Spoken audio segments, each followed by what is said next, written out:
since I was mostly learning about the theory part, I think I spent around 1 or 2 hours a day, and sometimes even none. Like I couldn't get that balance in my day where I can manage work and work and GMAT. So I think around the 6 month mark, I was like, okay, time to step up. I can't waste more time on this. Okay, I actually did not feel any question was out of the syllabus. I felt like everything was within the syllabus, except that sometimes it is not like straightforward solving equation, or like it's not straightforward. That is a little hidden trap which you have to figure it out. I think I missed over there. Otherwise, I felt like everything was in portions. Like it's like an intentional trap question which I did not recognize. So otherwise, I feel like everything else was in portions. Yeah, because I feel like if you don't do it for like a week or two, I think you will lose a bit. Like you need to understand the logic and traps. So I feel like if you don't do it for that 2 weeks, you are actually falling back behind by more than 2 weeks.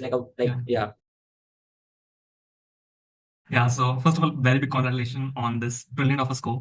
Like it's really an amazing score. You have a 715 and you have an amazing 100 percentile on the Quant section.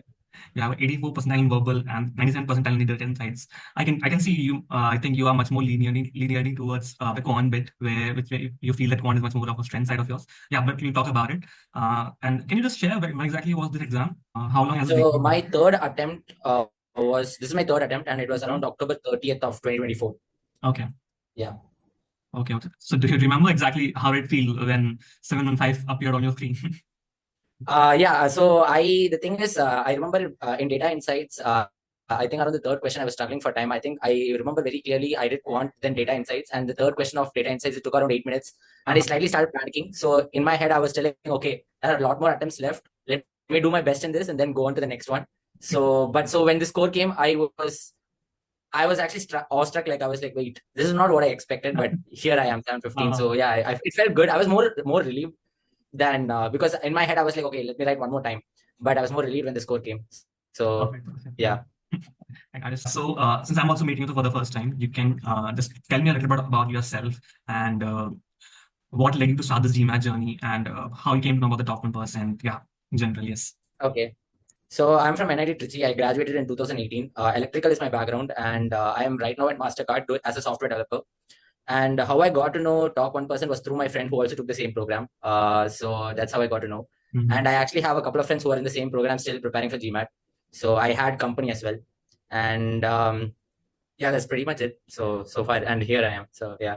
Yeah, and you started to prep for the GMAT because you wanted to do an MBA and you. Oh yeah. So my goal was either I'm slightly leaning towards fintech now, but my goal was to get into the product management field, and I wanted to go abroad for this. Okay. So that's how that's how my GMAT step started. Like I actually started through Quant. Actually, when I wrote it the first time in around 2023 October, so I know I'm good at Quant. I've always been good at Quant. So I think the first time I wrote, I got like 2 mistakes in Quant, which is it's not that great. I mean, people expect us to get full in Quant, and so verbal, I got 17th percentile, which is like really bad. So I feel like even if you just guess the options, you won't get exactly. 17%. Yeah. So it was really bad. So I was like, okay, it's time for I need some basic coaching and like to understand the basics. I took up this course. My friend recommended it to me. He started the course like a month before me, and he was like, oh, I'm able to understand all these verbal concepts, the octave theory, and this CR questions related techniques and stuff. So I took it. I think around a month after that, I started along with my friend. A month after after my first attempt, and yeah. So right now the score has come. So I'm like preparing my resume towards getting into the US MBA programs. Perfect. So yeah. So I can see that verbal was the most helpful takeaway that you actually got with the top 1%. Right. So can you just elaborate on that? Like, what were the resources that you used when it came to verbal? Did you go to the entire plan, and is there any specific aspect that really helped you in improving your verbals?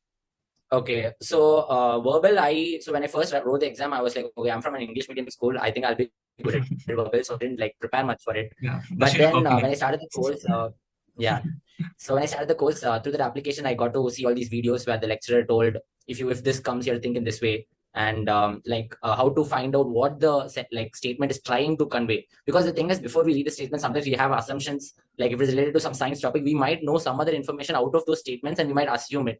So that was a very bad thing which I later picked up, that like you should not go like that. You should not think outside whatever is given. So yeah, that's what I learned from the verbal part. And yeah, so in verbal, like RC, the octave theory helped pretty much. Like it helped me, have a mind map and find out what exactly the like passage is trying to convey based on each paragraph. And same thing I would say with critical reasoning as well. Like I was really weak at boldface, assumption, and flaw questions, and so strengthen we picked up pretty fast. Like, it was very much clear, but so flaw, assumption, and the boldface question, it needed a little more practice, a little more exposure to those type of questions. And like top 1% had that material, I had that many questions, so that I could go through it and like solve more and more and improve on that. Yeah. So that's how that's how it went. Okay. And Yeah. with RC specifically, something is this octave, entire concept of octave, was it easier to actually implement that entire concept, or initially there was a lot of friction involved and you were actually able to get through some sort of breakthrough? So the thing is, I feel like initially there was a lot of friction actually at the start. Like trying to find out the tone of the passage was a little bit hard, because there are specific words which can be like negative tone or neutral tone. I had to find out what like the meaning of the tone. So for example, I don't remember any examples yet, but so some words I thought were negative since I used it in a negative context in real life. But through the since I was doing a lot of passages, I got to know that this need not mean it is negative. It can be neutral. It can be positive. So that kind of idea I started generating that idea. And yeah, in the starting it was really difficult because I didn't have that exposure. It was the start of my preparation, so I didn't have the exposure. I think it took me nearly around 4 months to grasp the concept. I had to balance between this the verbal preparation and my work. So the balance, because of that, it took much more time. But I feel like, yeah, it shouldn't have taken much time. But for me, it took me around 4 to 5 months. And once I got used to it, it became pretty helpful. Like out of passages, like 4 passage questions, I'm pretty sure like using the octave theory, I can say solve at least 2 to 3. And one will be a little unique where I have to use higher order thinking skills. But that'll also, like, you'll get used to it. Since when you get used to the passages, I think even that can be achieved. Like solving that question can also be achieved. Yeah. So yeah, that's pretty much how it went. Octave, RC passages. Yeah, I get it. Yeah. And with Quant, I mean, understand that Quant must be a bit of a strength side for you, but still, the GMAT questions can be a bit tricky, especially the difficult ones. They have this trap thing, and it can be a bit tricky where the wordplay itself can make you do something else. So, was it happening with you? Were you doing those silly mistakes? Were you getting into those first traps, and or it was like a smooth ride even from the starting itself? So when it comes to Quant, I think a data sufficiency question had those trap questions which you mentioned. For me, it was a little smooth towards the Quant side. Maybe permutation, combination, and probability topics. There were a few traps which when I did a lot of questions, I realized my weakness was also in ratio and proportion. I always thought it was my so through since I did a lot of mocks, I realized that is also my weakness. So yeah, so I was getting stuck here and there, but then I got it resolved pretty fast. Data sufficiency is where I felt like there were a lot of traps compared to the straight away like the Quant questions. Yes, so luckily for me, data sufficiency is in data insights and not in Quant. So Quant was pretty much straightforward for me, and data insights, Quant was a little bit here and there tricky. There were a few traps which I noticed during the exam. After solving the question, I was like, wait a minute, this is not it. I had to solve the other way. Like I had to think the other way. So that's how it went. But yeah, it was pretty much smooth. I might have got stuck here and there with permutation, combination, probability, but after a point, I got it in like control. Yeah, I guess the multiple times of errors that you're making, just going through those errors, you must just became much more conscious of those errors and started eliminating those things. Yeah. I got more exposed to those type of tricks and traps. So yeah, I got used to it basically. Okay, got it. And with DI, was it a cakewalk for you, or it was no, just practice and increasing the speed? Yeah, I feel like in data insights, speed was my main issue. Since there were multiple choices, like options to choose from. If you get even one wrong, then the whole question, you will lose the mark for that. So I always was taking more time to make sure that I get the right answer. Because if I get one part of the question right and the other part wrong, then I lose the whole question's mark. So I was a little bit more consciously making efforts to get data insights right. Same, I would say that. So since I already mentioned the third question, which I struggled for 8 minutes in data insights, I felt like I got one part of the answer, but the other part I was getting stuck. So I started panicking. And yeah, I wouldn't say data insights Quant part is like really smooth, but yeah, it went well in my case. So yeah. Okay, right. Yeah.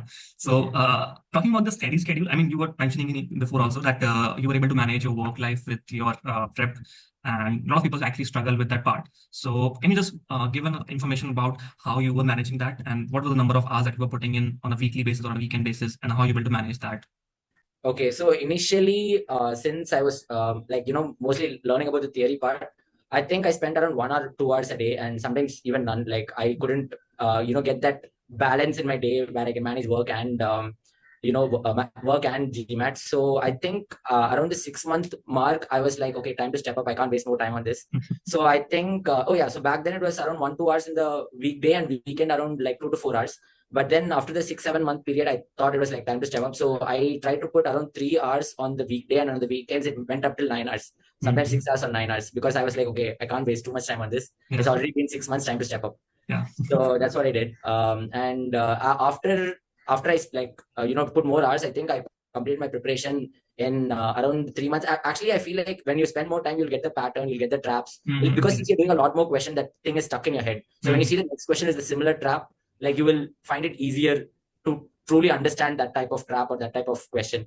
But it was not possible in the first 6 months. So I'm glad that I did more number of hours during the weekends and weekdays. And so that's how it went. I would say, along with the more number of hours, if you are just being consistent, I'm guessing you must be much more consistent towards the last last 3-4 months. I was really consistent. Yeah, exactly. So when you're more consistent, you just are much more cognizant of the number of errors that you're making. You're just much more conscious of analyzing those patterns. Right. Yeah. So after that 6 month period, I think I realized that spending more time and being consistent every day. I didn't actually, after the second half, I don't think I took much breaks. Every day I had to do something or the other. So that was my goal. So yeah, this is what happened. Okay. Is there any suggested number that you suggest someone that this is the number of mocks that you should definitely give? Actually, I think it would depend on the person.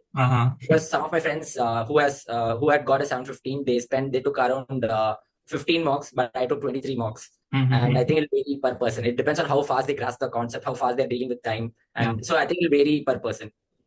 Exactly. I get it. But I think everybody should try at least more than 10 to 15 mocks to get a good hang of the exam, so that they don't panic in the exam. Exactly. So the nerves didn't get you, because when you're in exam, you have to understand that the scenario can be a little bit difficult. Right. So, but if you're completely trained on those kind of mocks, you just don't. It just feels natural to you that you are trained in this. Yeah. So after that, I told that the data insights is the third question, 8 minutes. I knew that I could still clutch and somehow finish this section like with enough time left. So because I had done that many mocks, I feel like the more number of mocks you give, even if you panic in the exam, you can tell that, oh, you can do it. Like you won't completely give up. And so I think that it is better to take a lot of mocks, more than 10, more than 15. Yeah. I mean, I really appreciate the unfiltered approach that you're sharing with us. I mean, also, can you just share actually that because you actually went on this journey where it was it went on for 6 months and more. So was there any intrinsic motivation that was that was something that just kept you motivated, that this is something that I need to get done with? And just because it can be a bit difficult thing to manage because you are solely on your own journey. I mean, you just actually shared that you had a friend, you have actually got a 715, but I'm pretty sure you would not be very constant touch with that person during your entire prep. So it becomes a solely journey. Yeah, but the thing is, I was motivated first because there's not much time left. Like because I heard that people finish it in 3 months, 4 months, and I was at the 6-7 month gap, and I was like, okay, I have time to step up. But I also had friends who were on the journey with me, so I was in touch with them, and they were like, we have to somehow finish this. We can't keep this going. So it was like motivation was basically, oh, I have taken too much time, plus my friends were also there. So it's like a balance of both in my case. That's perfect. Yeah, I'm pretty sure everybody has their own stories. So yeah, having a peer group does help. Yeah, exactly. That's very helpful. Yeah. Coming on to your exam day, so you gave your exam online or you actually went to the center? I went to the center and wrote the exam. And can you just share what exactly was the sequence that you followed, and was it similar to you were following in the previous mocks of yours? Sorry, I didn't get the question. What was the way of sequence of the exam, and how was there any irregularity in the number of sequence or any of the GMAT exam experience itself? Sequence, I didn't get that part, sorry. Yeah. What was the sequence of your exam that you went about? Sequence as in? The section sequence. Oh, okay, sorry, I got it. Yeah. So in the mock exams, I followed Quant, Data Insights, Verbal. Reason being, I'm good at Quant, so I want to get it done with and still use that remaining energy on Data Insights and Verbal. I did not go with any other order because in case I don't do well in Verbal, I don't want to get demotivated. I wanted to use Quant section as my warm-up. So, and Data Insights, when I compare Data Insights and Verbal, I feel like the Verbal is a little scary to me. So Data Insights is a good balance of Quant and Verbal. So I wanted to get more motivated. So when it comes to Verbal, I give it with my full confidence. I felt like I wanted to maintain that order. So I went with Quant, Data Insights and Verbal. And that's what I did in my mocks. I actually tried once Data Insights, Verbal and Quant, Verbal and Data Insights, but it did not go well with me because again, the Verbal section was a little demotivating at the start of my preparation. So I decided that I'll just go with Quant, Data Insights and Verbal, and it worked with me. Okay. And when the exam experience happened, was there any peculiar questions or any strange questions that actually appeared, which was completely irregular compared to what you were preparing and to the input of material or any other material that you were going through? Was there any strange question, something out of the syllabus that you felt? Okay, I actually did not feel any question was out of the syllabus. I felt like everything was within the syllabus, except that, sometimes it is not like straightforward solving equation, or like it's not straightforward. That is a little hidden trap which you have to figure out. I think I missed over that. Otherwise, I felt like everything was in portions. Like it's like an intentional trap question which I did not recognize. So otherwise, I feel like everything else was in portions. Yeah. Okay, that's perfect. Yeah. And any lastly, any do's and don'ts that you would want to share to the students who are actually preparing or who would actually go on to prepare after watching this video in the future? Okay, so I mean, do's keep it consistent, do a lot of questions. I mean, basically keep it consistent. Like, don't try to, like, there's no don'ts as such, but it's mostly do's. Okay. Yeah, don't slack off. But yeah. Yeah, that's a So good if, idea. yeah, That's because I feel like if you don't do it for like a week or two, I think you will lose a bit. Like, you need to understand the logic and traps. So I feel like if you don't do it for that 2 weeks, you are actually falling back behind by more than 2 weeks. Yeah. Yeah, exactly. I So understand. yeah. Yeah. So as of now, what is your plan? Like, are you planning on applying for round one this year in September, or what is the general plan? Yeah, I am planning to apply this September. But I'm actually trying to improve my resume based on that, like trying to do external activities which showcase leadership, and I want to take some initiatives within my company. Of course. So yeah, I'm looking forward to that. Yeah, I mean, that's perfect time. I mean, you have close to 4 to 5, 6, 7 months. So you are in a good place to actually do all of that. Yeah. Thank you. So yeah, good luck with you on all of those things, and we'll keep in touch. I've already sent you a request on LinkedIn, and we'll keep in touch, and we'll come to know about your progress. And yeah. Okay, sure. I'm also in touch with Top. I will keep you updated. Yeah, sure. Perfect. Yes. That's perfect. Yeah. Thank you for your time, Lakshmikanth, and yeah, it's been a pleasure talking to you. Have a good day. Yeah. Bye. Bye.